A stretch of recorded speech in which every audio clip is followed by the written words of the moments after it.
is reality? What is reality?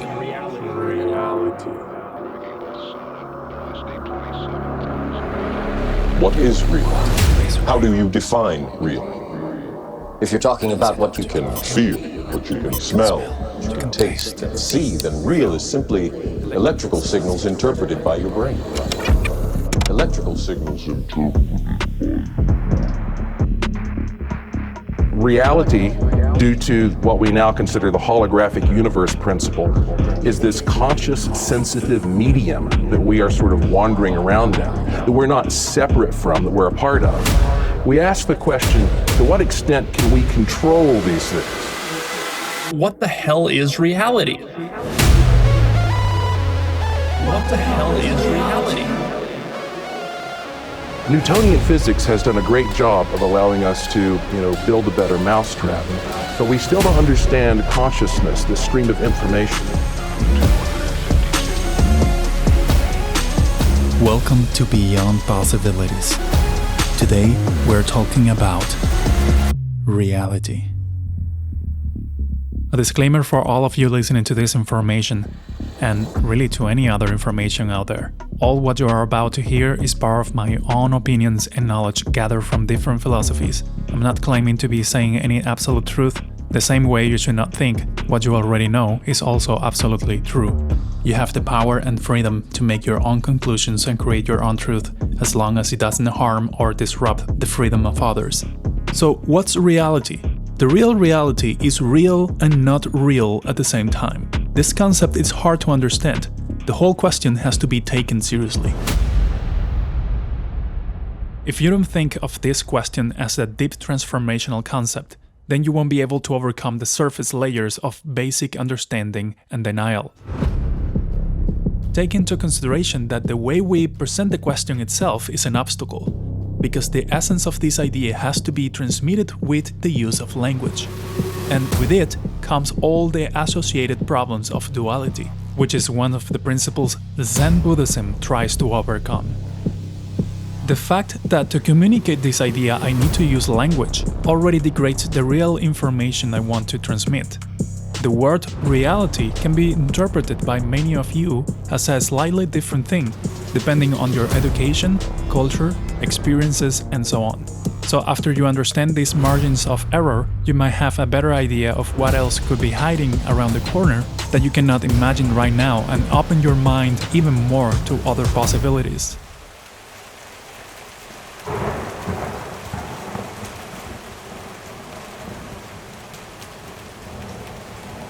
There are many types of realities. Your reality, my reality, virtual reality, fake realities that are real realities that are fake, and so on. Possibly an infinite number of realities. All of them are hosted in a parent reality, which is real and not real at the same time. Therefore, all realities hosted in it will acquire the same characteristics. It's all a singularity.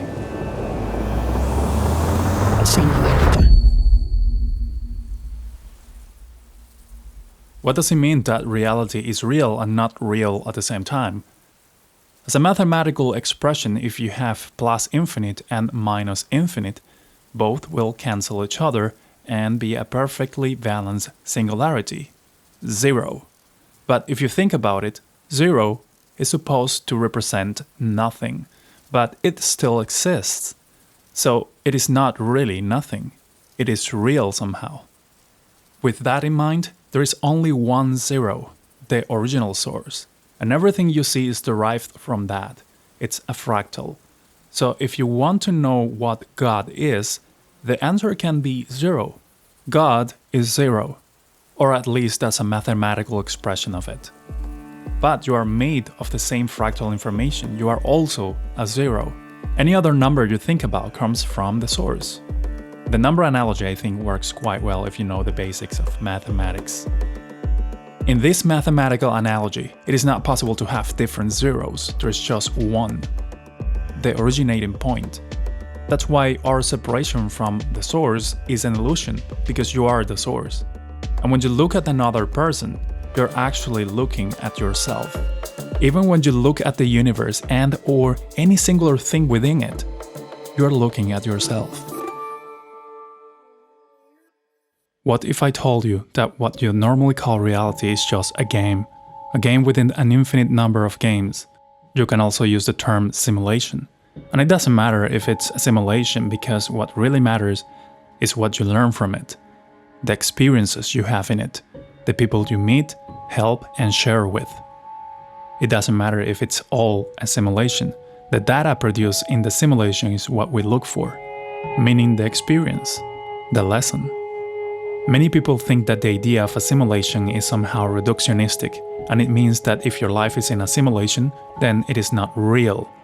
What they must understand is that we are not the simulation, we are the awareness behind it. Just like a world in a video game is not physically real, doesn't mean that when you play it, the fun you have is not real either, or that the lessons or experiences you have in this simulated video game world are not real. Quite the contrary. They are as real as you want them to be. You don't remember where you really come from originally. Just like when you're in a dream, and within the dream, you don't necessarily remember that you went to bed before that, or how you got to that dream. Linearity of time is another illusion of what you call reality. This game that you call reality is the ultimate open world game. It might take you several lifetimes to realize it, but it is not necessary to take that long. You don't need to keep coming back here to suffer, or pay for your sins in order to discover what you are. Enlightenment, nirvana, realization, ascension, graduation. Closer to reality. All time exists all the time. That means that the past, the present, and the future already exist. They are not distant events from the past or future. That's why things that you do now will affect what you call the future, but also the past. This is a concept hard to grasp because our brains are machines fine-tuned to work in this reality. And to be able to understand these concepts, we need to use representations. Just like we use a photograph or a drawing to represent a three-dimensional scene, or when we use symbols to represent even more abstract concepts, like mathematics, language, and ideas. So even though we use devices to measure moments or time, it doesn't mean that time is real. It is also a matter of perspective, and it is very subjective. It is more an experience that depends much on the experiencer. Apparently, the experience of time is also affected by other astrophysical qualities, like gravity and the speed moving through space. But if everything already exists, even the future, doesn't that mean that we're living a deterministic life? The short answer is no. You still have free will within some boundaries. Enough free will to change your life and the life of others in significant ways. To understand more about free will and determinism, please listen to episode 4. John Wheeler, a theoretical physicist who, by the way, popularized the term black hole, speculated that reality is created by observers in the universe. The observer has to be conscious. This idea is a derivative from quantum physics and the double slit experiment. Another interesting discovery from quantum physics is that what we think of as particles like atoms are not really solid matter, but just waves of energy containing information and infinite probabilities. So, if everything is information, that is much more similar to a video game, where everything is literally information, just code. And from that, an entire world and all its systems are built and rendered before you. Of course, reality has a more sophisticated system, probably not running code on computer resources but on pure consciousness. The idea that we are in a simulation is being seriously discussed by scientists. This is what Neil deGrasse Tyson thinks about his theory. Quote, "You look at our computer power today and you say, I have the power to program a world inside of a computer. Well, imagine in the future where you have even more power than that. You can create characters that have, for example, free will or their own perception of free will. So this is a world and I program the laws that govern that world. That world will have its own laws of physics and chemistry and biology. Now, you're a character in that world and you think you have free will and say, I want to invent a computer. So you do. Hey, I want to create a world in my computer. And then that world creates a world in its computer. And then you have simulations all the way down. So now you lay out all these universes and throw a dart. Which of these universes are you most likely to hit? The original one that started it? Or the countless simulations, the daughter simulations that unfolded thereafter? You're going to hit one of the simulations. You're going to hit one of the simulations. So statistically, based on that argument, which first appeared by a philosopher from Oxford named Nick Bostrom back in the 1990s, it's hard to argue against the possibility that all of us are not just the creation of some kid in a parent's basement programming up a world for their own entertainment. Unquote. This idea has been contemplated by Elon Musk, who often talks about the topic of the simulated reality as well as AI and its dangers. As I mentioned before, my opinion is that this reality is not running in a supercomputer. I would still support the theory of the simulated reality, but running on some kind of consciousness energy, not hardware or powerful physical servers somewhere out there. But if it happens to be one or the other, I don't really care much, because the result is still the same. Imagine an extremely realistic simulation, so real that you cannot tell the difference between the simulated world and the real world, using the best quantum technology. And now imagine a particular situation, let's say going to World War I, and experiencing the horrors of it. Whether you go into the simulated one or the real one, the results will be the same. Shell shock, PTSD, sorrow, wounds in your simulated physical projection, and so on. It's all the same result. So other than knowing for sure that you are in a simulation and knowing how it works, there is no difference. Unless someone is taking advantage of us, just like it is proposed in the movie The Matrix, in which case we are mere slaves. But really, it is up to you if you wanted to be a slave in the first place. This place exists because you created it. There is an energy here that resonates with yours. Or maybe you're here on a mission, you're helping others, or whatever. There are many possibilities. The Matrix. The Matrix. Welcome to this computer reality. Philip K. Dick was a prominent science fiction writer. He wrote 44 novels and about 121 short stories during his lifetime. Some of his work has been turned into television series and movies like Blade Runner, Total Recall, The Man in the High Castle, and Philip K. Dick's Electric Dreams, to name just a few. The themes of his work were nature of reality, perception, human nature and identity, and characters that commonly struggle against elements such as alternate realities, illusory environments, monopolistic corporations, drug abuse, authoritarian governments, and altered states of consciousness. If you ask someone who has read Philip K. Dick's work, that person will probably say that he wrote literature that changed the way we live. Philip Dick also had some interesting paranormal experiences that contributed to his work and to his vision of the world. He even shared his experiences of memories from some kind of parallel realities and a fascinating point of view of what he thinks reality is in 1977 during a sci-fi convention in Metz, France, in which he said he truly believed that we are living in a computer simulation. This was probably the first time someone proposed the theory that we are living in a computer simulation, and it had to come from the enigmatic Philip K. Dick in 1977, a time in which it was really hard to believe such a claim. I guess being a sci-fi writer helped him to not be ridiculed for such a claim, because after all, it is supposed to be just fictional stories. Let's hear part of what he said during that speech in 1977.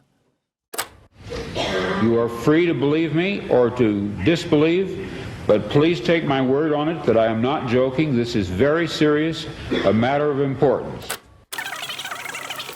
We are living in a computer-programmed reality, and the only clue we have to it is when some variable is changed and some alteration in our reality occurs.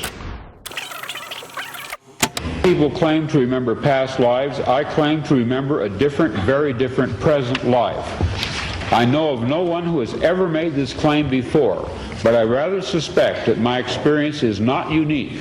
What perhaps is unique is the fact that I am willing to talk about it. This is just part of his long speech that you can hear on YouTube. You can find the link in the show notes.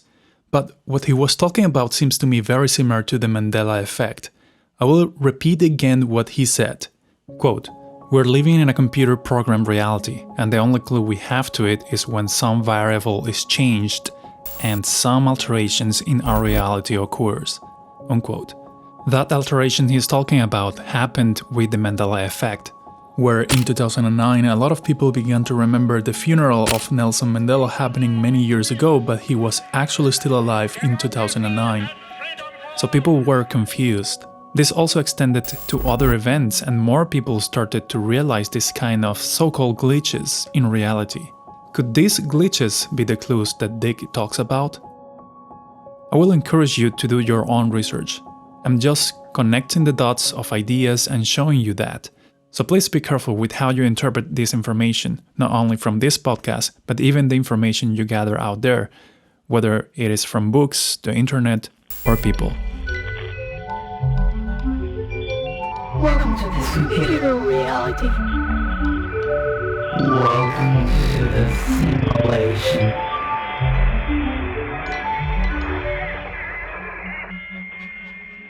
At the beginning of this episode, I said that the concept of reality has to be taken seriously. It has to transcend the word itself and your current basic definition of it. Otherwise, your mind won't be open to the ideas exposed here.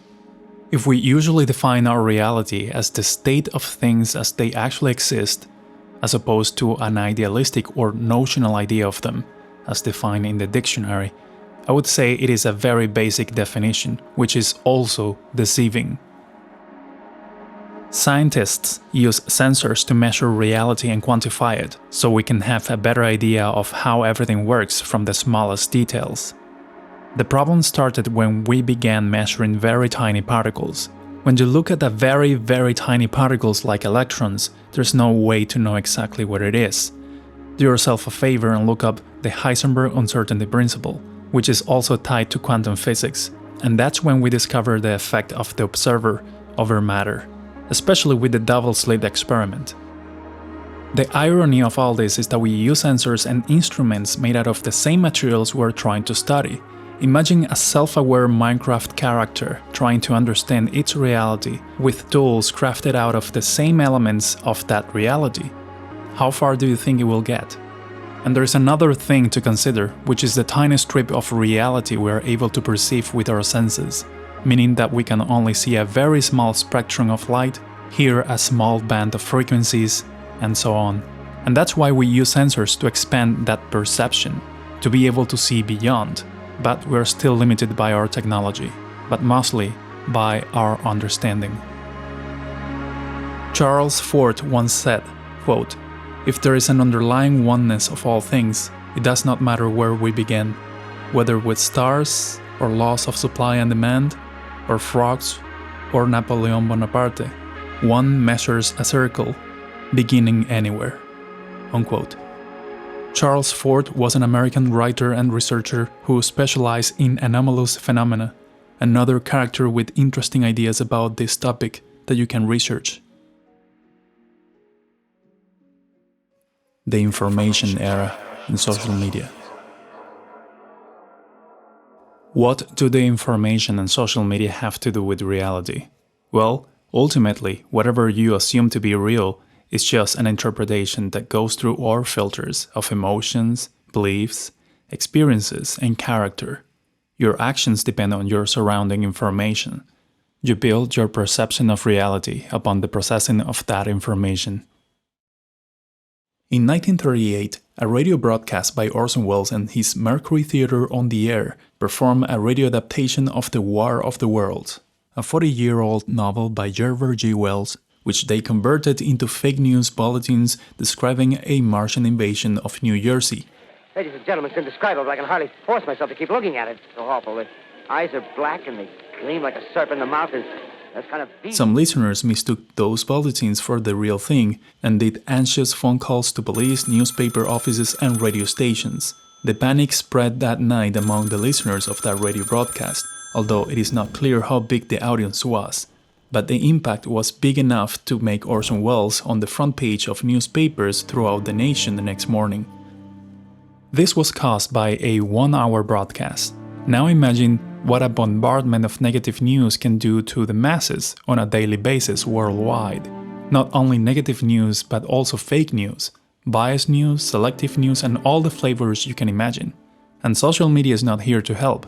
Although it was created in the beginning for that reason, it quickly spiraled into a profit-making machine, now able to change the behavior of entire countries just by using subtle manipulations of the data displayed to its users, thus changing their perspective of their reality.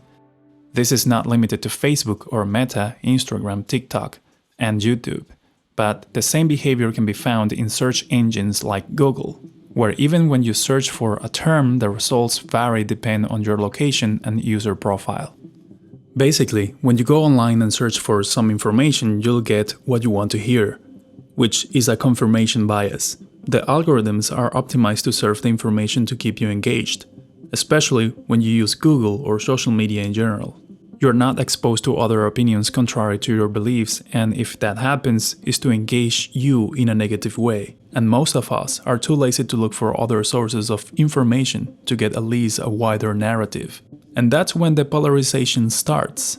It's hard to live in a world where everyone is in their own bubble and wants you to be in their bubbles as well, all thanks to the profit-making algorithms that can literally control society. In an internal email, Mark Zuckerberg once said, quote, "What's good for the world isn't necessarily good for Facebook," unquote. Since the introduction of social media on mobile in 2009, suicides and self-harm rates on teenagers, especially girls, have increased by more than 70%, and that's only in the United States. If you believe and compare yourself with the perfect lives that everyone else posts on their social media feed, if your body doesn't look like the ones of the models in the advertising you see every day everywhere, and then you read the hateful comments directed towards you, of course you'll start to feel bad about yourself, never realizing that it is a reality constructed by altered information. 99.9% of us will only publish our achievements, our best moments, and even fake situations to impress our friends and family. And some of us might even think that we are the ones faking it while others might be actually living that life for real, without realizing that everyone is doing the same thing. And many of us are not willing to admit it because we like our egos too much. Just like what happened with Orson Welles' broadcast in 1938, a similar thing keeps happening today at a broader scale with fatal consequences, and no regulations have been put in place yet. Although I would suggest you educate yourself and your kids about this. Don't be prompt to conclusions about the information you receive. Verify with other sources. Decrease time spent on addictive and especially toxic and negative social media content, and invest your time instead on productive activities. Or just relax yourself with some meditation. Challenge yourself not to use your phone for certain periods of time, and instead read a book, take an online course, or watch a documentary which you can question later. Social media is just a small part of the problem. We have the mainstream media. No matter what channel or network you choose, they all read from the same script, sometimes literally. No matter how much good things happen in the world, the vast majority of news in mainstream media is always about negative nature, to generate fear, uncertainty, and to change the way you build the reality around you, out of fear and hate. We cannot carry on with this episode without mentioning the allegory of the cave, an idea from the ancient Greek philosopher Plato, born around 423 BC. In this allegory, some prisoners lived chained to the wall of the cave from the beginning, and they're only able to see some shadows projected on the wall in front of them. These shadows are created by objects passing in front of a fire behind them, but the shadows are not an accurate representation of the real objects. This is all they know there is. One day, one of the prisoners managed to escape and goes out of the cave. Outside, it is so bright that his eyes take some time to adjust. Once he can see properly, what he sees is beyond his imagination. Colors, shapes, new sounds, very different reality. He goes back to the cave and tells the others, but they refuse to go with him for the fear of what's out there.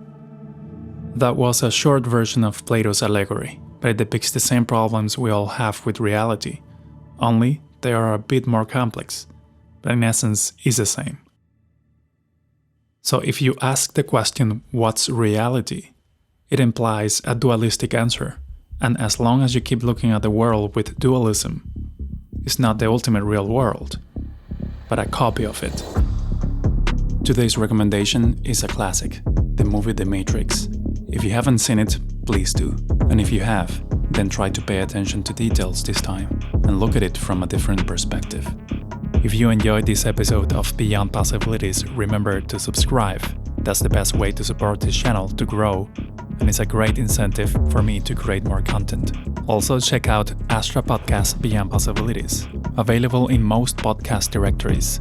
I also deliver free behind-the-scenes and extra content to the newsletter subscribers, so check out astrapodcast.com for more information. Thank you for watching, and thank you for existing.